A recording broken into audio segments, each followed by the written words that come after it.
Assalamualaikum warahmatullahi wabarakatuh. Semangat,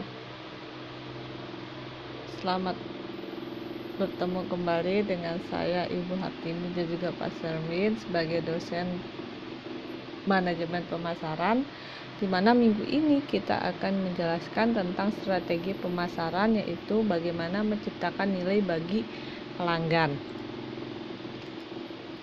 Nah, apa itu value? Nah, value itu sama dengan nilai. Jadi apa itu sih nilai? Bagaimana mengukurnya? Bagaimana dia produk dan layanan berharga bagi pelanggan? Nah, dari ketiga pertanyaan tersebut, itu sangat sedikit loh pengelola bisnis yang dapat menjawab ketiga pertanyaan tersebut. Jadi kemampuan seseorang itu menunjukkan dengan tepat nilai suatu produk atau layanan untuk pelanggan itu sangatlah penting. Jadi pelanggan semakin memandang pembelian sebagai cara untuk meningkatkan laba perusahaan, dan karenanya mereka berupaya menekan pemasok untuk mengurangi harga. Nah, untuk menunjuk pelanggan agar fokus pada total biaya daripada hanya pada harga yang harus dia bayar, maka para pengelola bisnis itu harus memiliki pemahaman yang akurat tentang apa itu nilai pelanggan atau customer value. Nah, banyak pelanggan itu memahami kebutuhan mereka, tetapi tidak ingin mengetahui seperti apa sih yang dapat memenuhi kebutuhan itu. Bagi para pengelola bisnis, hal itu menjadi kesempatan untuk menunjukkan secara persuasif nilai dari apa yang mereka berikan dan untuk membantu pelanggan membuat keputusan pembelian yang lebih cerdas lagi. Nah, nilai pelanggan itu merupakan penilaian keseluruhan konsumen terhadap utilitas sebuah produk berdasarkan persepsinya terhadap apa yang diterima dan apa yang diberikan. Jadi nilai pelanggan itu merupakan trade-off antara persepsi pelanggan terhadap kualitas atau manfaat produk dan pengorbanan yang dilakukan lewat harga yang dibayarkan oleh pelanggan. Jadi dari kedua itu dapat diartikan nilai pelanggan itu apa sih? Nilai pelanggan itu total nilai yang ditawarkan kepada pelanggan dikurangi total biaya yang telah dikeluarkan oleh pelanggan.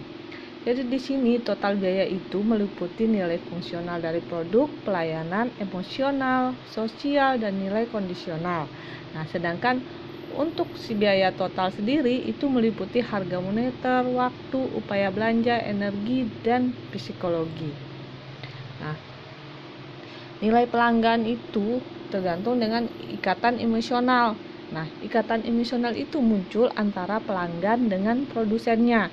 Jadi ikatan emosionalnya itu berupa apa sih? Nah, itu berupa manfaat ekonomi, fungsional, dan psikologis dari konsekuensi pelanggan yang menggunakan produk dan jasa dalam memenuhi kebutuhan tertentu.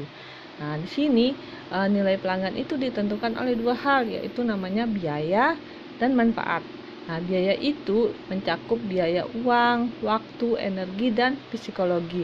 Sedangkan untuk manfaat sendiri itu mencakup produk, jasa, pribadi, dan image.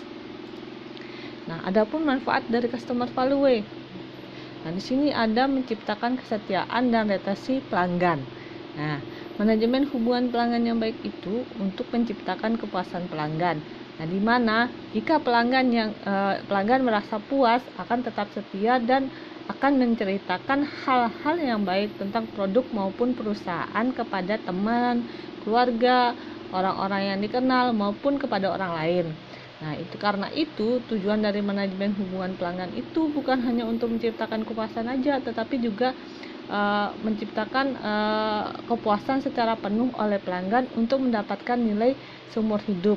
Nah, maksudnya itu adalah setia. Nah, itu ya yang kedua itu menumbuhkan pangsa pasar. Nah, untuk meningkatkan pangsa pasar itu perusahaan itu harus dapat menawarkan ragam yang lebih banyak pada pelanggan lama, atau mereka dapat melatih karyawan untuk melakukan lintas penjualan dan penjualan produk lanjutan untuk memasarkan lebih banyak produk dan jasa kepada pelanggan lama. Nah, yang ketiga itu ada namanya membantu ekuitas pelanggan. Tujuan akhir manajemen hubungan pelanggan adalah untuk menghasilkan ekuitas pelanggan yang tinggi. Nah, ekuitas pelanggan itu merupakan gabungan nilai seumur hidup pelanggan dari semua pelanggan perusahaan. Nah, hal ini bisa menjadi ukuran kinerja perusahaan yang lebih baik daripada penjualan terbaru atau pangsa pasar baru. Nah, yang ketiga, yang keempat, itu membangun hubungan yang benar dengan pelanggan yang tepat. Nah, perusahaan itu harus menata ekuitas pelanggan dengan cermat. Maksudnya cermat dengan tepat. Perusahaan itu harus mampu menentukan pelanggan mana yang harus diraih dan dipertahankan oleh perusahaan. Jadi, dalam hal ini perusahaan itu dapat mengkelompokkan pelanggan menurut profitabilitas potensial mereka serta menata hubungan dengan pelanggan berdasarkan kelompoknya. Jadi, jenis pelanggan yang berbeda itu memerlukan strategi manajemen yang berbeda juga. Nah, tujuannya untuk apa? Untuk membangun hubungan pelanggan yang benar dengan pelanggan yang tepat. Nah, di sini ada dimensi dari nilai pelanggan. Jadi Kotler dan Keller itu nilai pelanggan itu diperoleh dari selisih antara apa yang didapatkan pelanggan dan apa yang dia berikan untuk kemungkinan pilihan yang berbeda. Jadi terdapat beberapa dimensi nilai pelanggan, yaitu ada namanya nilai produk atau produk value, yaitu evaluasi mengenai seberapa besar keuntungan yang dapat dimiliki oleh pelanggan terhadap produk yang ditawarkan oleh produsen. Nah, yang kedua itu ada nilai pelayanan atau service value, yaitu nilai yang membedakan suatu produk dengan produk pesaingnya. Sedangkan nilai personil itu adalah ukuran kemampuan dan keahlian karyawannya.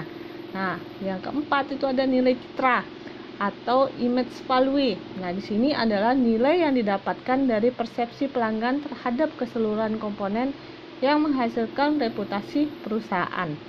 Nah, yang terakhir itu yang kelima itu harga moneter. Jadi harga moneter adalah uang yang dikeluarkan oleh pelanggan untuk melakukan pembelian terhadap suatu produk. Yang keenam ada biaya waktu. Nah, itu biaya waktu itu besarnya waktu yang dihabiskan oleh pelanggan ketika berbelanja suatu produk. Sedangkan biaya fisik itu adalah besarnya tenaga yang dihabiskan oleh pelanggan ketika berbelanja suatu produk. Yang terakhir itu ada biaya psikis.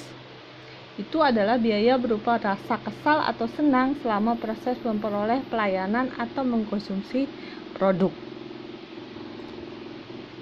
Nah, di sini ada menurut Ciptono, itu terdapat 4 dimensi yang membentuk nilai pelanggan. Itu ada namanya emotional value, yaitu utilitas yang berasal dari perasaan atau afektif atau emosi positif yang ditimbulkan dari mengkonsumsi produk. Yang kedua itu namanya social value, yaitu utilitas yang didapat dari kemampuan produk untuk meningkatkan konsep diri sosial konsumen. Yang ketiga yaitu ada quality atau performance value, yaitu utilitas yang didapatkan dari produk karena reduksi biaya jangka pendek dan jangka panjang. Yang terakhir itu ada price atau value of money, yaitu utilitas yang diperoleh dari persepsi terhadap kinerja yang diharapkan dari produk atau jasa. Nah, di sini selain dimensi, ada pun tingkatan dari nilai pelanggan. Jadi tingkatan itu menurut Kotler dan Keller itu terdapat 3 nilai pelanggan dalam memilih produk atau jasa. Yaitu satu itu adalah nilai yang dipikirkan pelanggan atau customer perceived value, yaitu selisih antara evaluasi calon pelanggan atas semua manfaat serta semua biaya tawaran tertentu dan alternatif lain yang dipikirkan. Yang kedua itu nilai pelanggan total atau total customer value, yaitu nilai moneter yang dipikirkan atas sekumpulan manfaat ekonomis, fungsional, dan psikologi yang diharapkan oleh pelanggan atas tawaran pasar tertentu. Dan terakhir itu ada biaya pelanggan total. Nah, biaya pelanggan total itu atau total customer cost, yaitu sekumpulan biaya yang harus dikeluarga pelanggan untuk mengevaluasi, mendapatkan, menggunakan, dan membuang tawaran pasar tertentu, termasuk di dalamnya ada biaya moneter, biaya waktu, biaya energi, dan biaya psikologi. Nah, adapun strategi membangun nilai pelanggan. Jadi tahap awal dalam melakukan nilai pelanggan dalam membangun nilai pelanggan adalah dengan memahami kebutuhan pelanggan dengan cara promosi dan kegiatan komunikasi pemasaran, serta melakukan perancangan dan pengendalian kualitas yang efektif dengan cara mengurangi biaya. Nah, setelah memahami kebutuhan pelanggan dan melakukan perancangan serta pengendalian kualitas yang efektif, baru kemudian membuat kualitas yang super bagi pelanggannya.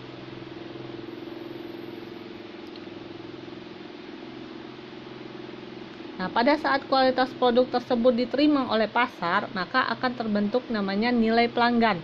Nah, nilai pelanggan yang tinggi itu akan menghasilkan keuntungan, pertumbuhan, nilai saham, dan yang tinggi pula. Nah, strategi membangun nilai pelanggan menurut Kotler dan Keller itu dengan cara membangun nilai pelanggan, yaitu dengan meningkatkan manfaat produk, pelayanan, staf, dan citra yang ditawarkan, serta mengurangi satu jenis biaya atau lebih. Jadi strategi yang bisa digunakan dalam membangun nilai pelanggan itu dikenal dengan istilah generic value strategy, atau bisa dijelaskan seperti berikut. Yaitu satu, itu memberi manfaat lebih dengan biaya yang lebih rendah dibanding pesaingnya, more for less. Yang kedua, itu memberi manfaat yang lebih dengan biaya yang sama besar bila dibandingkan pesaing, atau more for same. Dan memberi manfaat yang sama dengan pesaing dengan biaya lebih rendah, same for less. Atau memberi manfaat yang lebih dan biaya yang lebih besar dibanding pesaing, atau more for more, yaitu memberi manfaat yang rendah dengan biaya yang lebih rendah dibandingkan pesaing, itu less for less. Nah, sedangkan menurut Huriyati itu terdapat 3 pendekatan yang dapat dilakukan oleh perusahaan dalam menciptakan nilai pelanggan yang baik, yaitu ada economic value to the customer, ya, itu dapat diciptakan jika perusahaan dapat meningkatkan profitabilitas pelanggan dalam hal meningkatkan penjualan, pengurangan biaya, peningkatan harga, atau kebutuhan investasi rendah, di mana besarnya nilai FC atau Economic Value Customer itu tergantung pada kemampuan perusahaan untuk memberikan solusi yang dapat meningkatkan performa pelanggan. Yang kedua itu ada differential advantage. Itu dapat diciptakan jika pelanggan mempunyai persepsi bahwa produk atau layanan yang ditawarkan oleh perusahaan itu memiliki keunggulan yang dirasakan sangat penting, sehingga mereka lebih menyukai produk atau layanan tersebut. Yang ketiga itu ada namanya brand development. Nah, dapat itu diciptakan dengan membentuk atribut, manfaat, atau personifikasi yang dimiliki oleh merek tersebut, di mana merek yang dapat mempresentasikan personifikasi target pasarnya itu berpeluang besar dibeli dan sulit digoyahkan oleh pesaingnya. Nah, di sini sampai sini materi yang dijelaskan tentang menciptakan nilai pelanggan. Selanjutnya di sini ada tugas rumah. Ya, di sini ada tugas rumah, yaitu berikan contoh perusahaan yang telah berhasil membangun nilai dengan pelanggan. Nah, setelah kalian mendapatkan contoh perusahaan tersebut, itu disuruh untuk menganalisis bagaimana perusahaan tersebut membangun nilai pelanggannya. Nah, di situ dijelaskan setelah itu hubungi dosennya masing-masing bagaimana cara mengumpulkan tugas tersebut. Nah, sampai sini penjelasan hari ini. Terima kasih dan kita tutup dengan Assalamualaikum warahmatullahi wabarakatuh.